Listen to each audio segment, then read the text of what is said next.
Phantasy Star 2 is on a list of games that I played growing up that I never got past the opening mission. I remember the music, the graphical style, the incredible difficulty of this game. I just recently reinstalled the Sega Genesis collection for a live stream with my dad. That'll be up later this week. I just wanted to get further than I'd ever gotten before. Just a fun, quick, 30-minute look back on memory lane.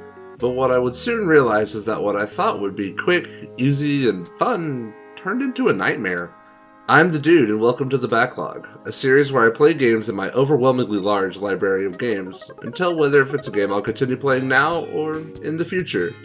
Today we talk about the Genesis classic, Phantasy Star 2.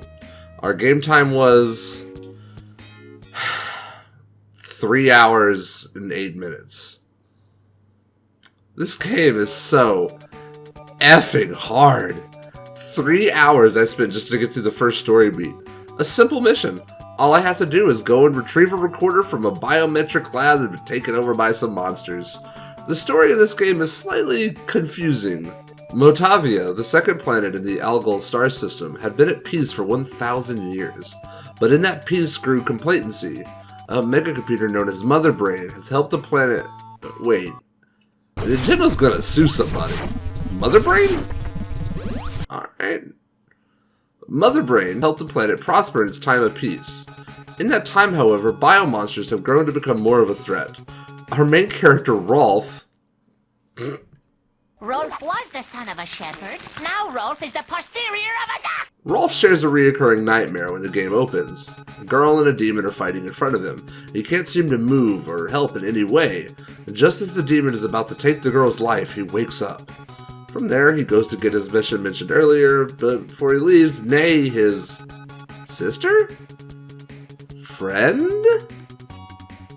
Companion of some sort, blocks the doorway to your home. She won't let you leave until you agree to take her with you. This game deserves some sort of pass for what I'm about to say next. It was made in '89. But this game has a lot of trial and error involved. Old school RPGs like early Dragon Quest, Final Fantasy, and even Phantasy Star games are made to be grindfest. Nay starts with next to no armor and can only use pipes. The game doesn't tell you that. I had to find that out on the Phantasy Star fandom wiki. She has her own armor set that you can't buy, and she doesn't start with a weapon. She is a useful healer, but without spending some of your limited starting money, she does nothing but watch you fight creatures. If you watched my last episode about Jedi Fallen Order, I praised that game for its perfect tutorial. I really wish this game had any tutorial whatsoever. I spent at least a third of my time playing this game grinding for money and levels, then immediately spending all of that money on healing items, armor, and of course a pipe for May so she could be of some help. From there, I traveled to the lab to do my mission. As I get to the facility, there's another problem. Do you remember the first dungeon of the original Final Fantasy? Walk forward, fight a boss.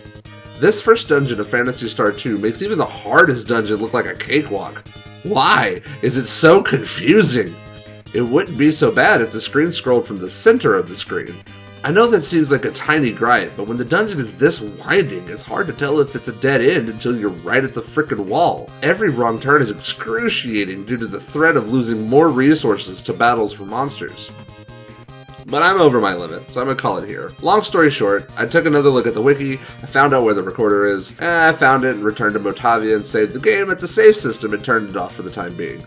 Phantasy Star 2 is a game I'm interested to keep playing, but I don't need to play it immediately. It could sit in my backlog for a little bit longer as I play other games. Thanks for watching. Click subscribe for more news, reviews, and opinions similar to the one you just listened to. I'll be back in a few days with a new episode of The Backlog because, as we say, there are too many games to play them all. Ta-ta for now.